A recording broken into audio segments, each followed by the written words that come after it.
Greetings to all my fellow watch enthusiasts on YouTube and Facebook and wherever else this video might be seen and shared. Celine Driver once again bringing you another unboxing and review of a watch that is mine.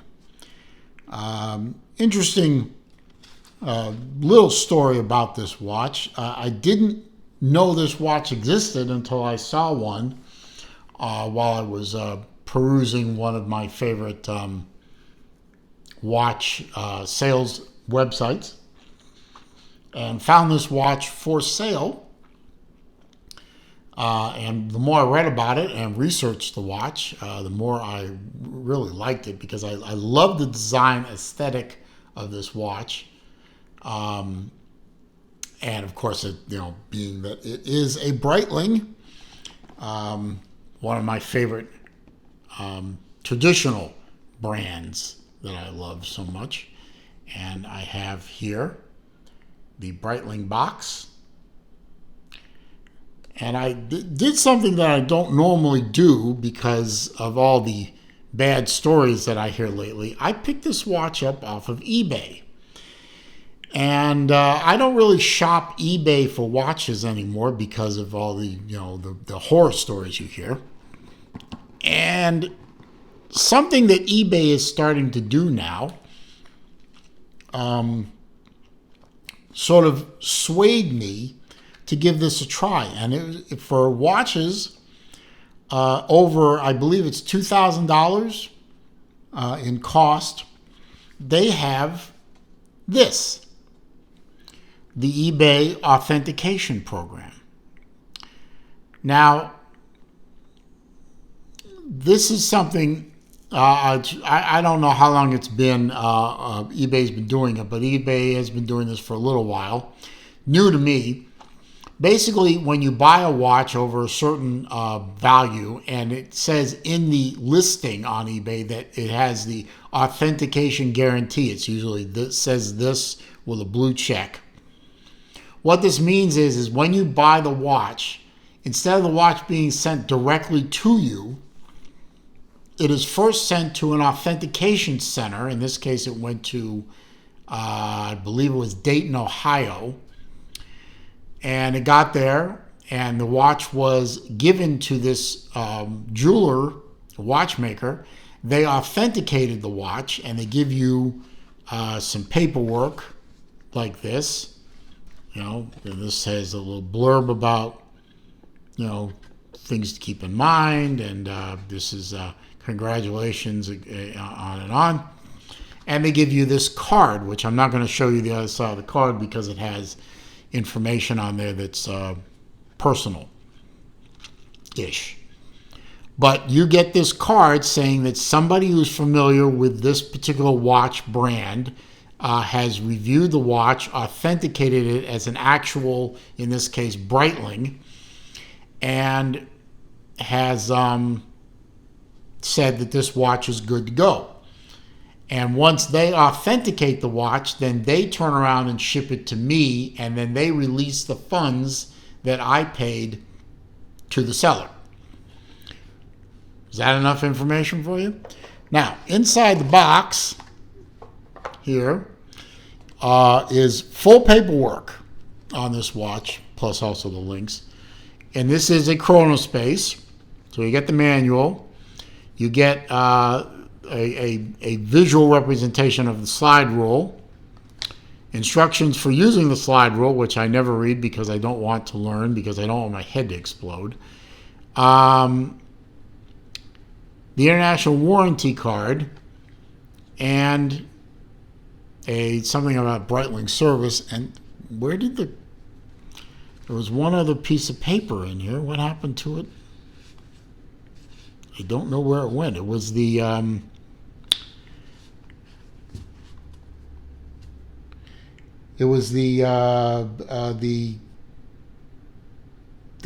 certified chronometer paperwork.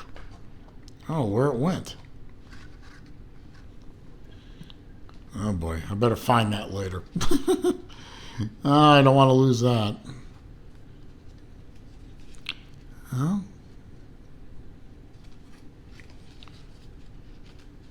Oh, where did it go? It was in there. Anyway, this is a chronometer. It is a certified chronometer. It had the paperwork. I don't know where the paperwork went. That's embarrassing. Anyway, inside the leather travel pouch is this beast of a watch. I mean, absolute monster. I love it. Oops. Where this clasp is a little difficult. Anyway, there you go.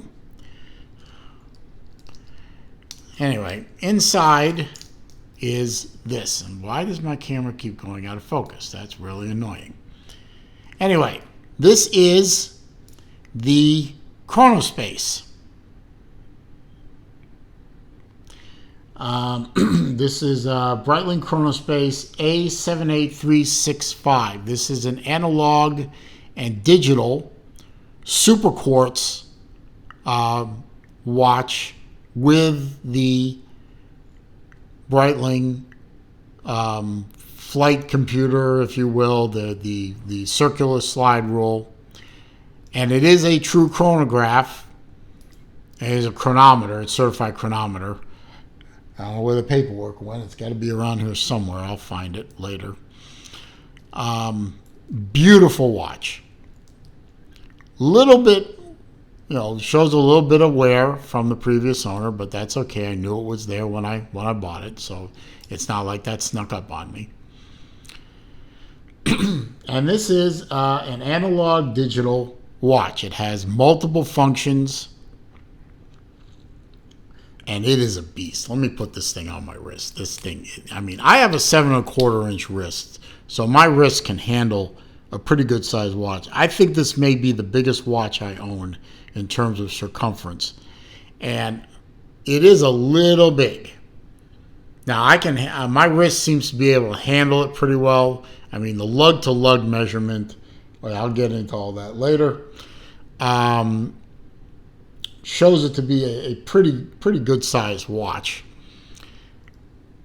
Definitely wouldn't recommend this watch for anything under a 7-inch wrist. It is big. As a matter of fact, I mean, the watch is so big that in terms of taking links out, and these are screw-in links, as you can see right there. There's only one left on one side, one left on the other side. And the other links are right here. So, there's only 3 per side of removable links. And that's it. So they don't expect someone with a wrist size too much smaller than mine to wear this watch. Now, you have 2 LCD displays, one up and one down. And the upper one usually displays the function that the lower display shows, with 1 or 2 exceptions. And you access all of this stuff through the crown simply by turning it. And by the way, it is a hack movement, as you can see.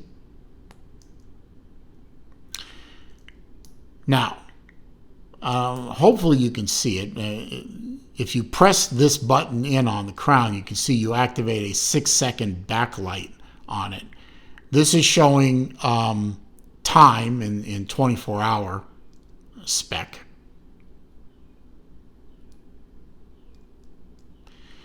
And if you keep turning it, let's see, there is your alarm. You can see it says AL up there and alarm there. This is, let's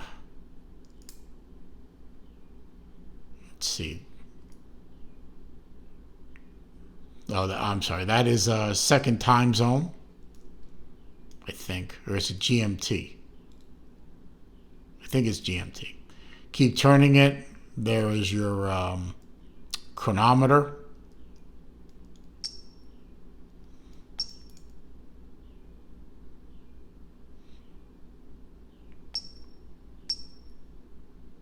And I guess it's off a little bit, unfortunately. Maybe there's a way to fix that, but I'll figure that out later.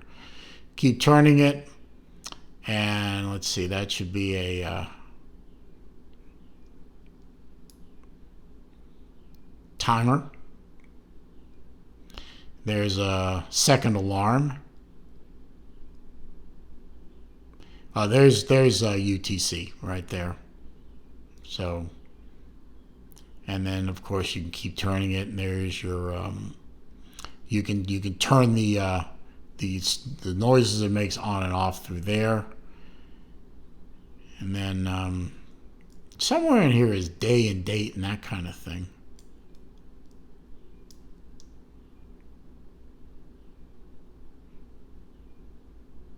Oh, there it is. The date. I'm sorry. I thought that was a second time zone earlier. Get my eyes checked. Anyway, there's you can see it's June 1st, 2023, Thursday. And then if you keep turning it, you eventually can turn it off to maximize your battery life. And of course, you have the bi-directional slide rule bezel inside there. Breitling mesh bracelet. Beautifully done. Is a fantastic. I mean, when I first saw this watch, even though it was a 48 millimeter, which I admit is a pretty big watch, previously largest watch I owned was 46 millimeter, which I still have. It's actually a Breitling Transocean. So, this watch is not for the faint of heart, obviously, but even at 48 millimeter, it wears beautifully. And a helium escape valve on this watch, which is kind of funny considering the water resistance is only 50 meters. That doesn't make any sense to me. But the whole thing is steel. The case, the bracelet, the clasp is all stainless steel. You have a sapphire crystal. It is a dome sapphire crystal. Perpetual calendar, as I showed you, so you set it once and then it's set. You don't have to play with it. It has leap years programmed in and all that. Alarm, chronograph, countdown timer. It's a GMT, super quartz, caliber 78 inside here. It is a certified chronometer. I swear I had the paperwork. I don't know where it went. I'll find it later. Slide rule bezel. These are out of production watches. They were only made for 3 years, from 2010 to 2013. I believe this one is a 2011 watch. The movement is based on the ETA Thermaline E20.341. It is modified slightly for Breitling's purposes, but it is ETA based. Not something that most people can service, but any watchmaker is familiar with the ETA quartz module should be able to work on this. It is a 48 millimeter diameter case. It is 15 millimeter thick, 24 millimeter lug width, and 48 millimeter on the tip to tip, which seems like that's maybe a little off. Might be a little bit bigger than that, but the measurement I found online was 48 millimeter. And as I said, 50 meter water resistant. It's just a big old beast of a watch. Now, I've not had the opportunity, although I am trying to find one that somebody could loan to me. The main competitor to this watch used to be the Omega Speedy X33, which is another analog digital. I've been told that the analog digitals from Breitling are more intuitive than the X33s and easier to work with and easier to live with. Maybe someday I'll be able to get a hold of one, but that is a direct comparator. Other than the X33, I don't know of too many other watches out there that are similar and of the same type and genre as the Breitling Chronospace and its younger brother, the Aerospace. But I love this watch, and thank you to the eBay seller. I don't have permission to use his name, so I won't name him, but thank you to the seller for selling me this watch, and of course thank you to eBay Authentication for being there, something that I think should have been done a long time ago. Something that gives you a peace of mind when you're buying a watch that costs this much money. That you can send the watch to an expert, that they can say, yes, this is an authentic watch. You've spent your money well, other than it being, no, it's a fake and you got screwed, kid. Now you don't have to worry about that so much, and that's a good thing. So thank you to all of them, and I hope you enjoyed this video. I hope you found it to be informative, entertaining, useful. If you did, please click that thumbs up button for me. That does help with YouTube search algorithm, helps bring people to the channel, and that is always a good thing. Comments, questions, suggestions down below, I do read them all, I do respond to them all. However, if you're going to try to troll me, or you're going to try to insult me, or you're going to leave links to bad places on the internet, I'm simply going to delete the comment and block the commenter. If you're new to the channel, of course, welcome. I hope you enjoyed this video. I hope you will take the time to watch other videos I've made. I'd like to think I made a lot of good ones. Probably a few turkeys as well. All I ask in return is that you click the subscribe button. Help me grow this channel. Don't forget to click the bell icon too, so that when I upload new material, you will be alerted and you can come see that new material. And as I always say at the end of my videos, it is a crazy old world out there. It is not getting any less crazy. So please be careful out there. Stay safe. Be well. See you soon.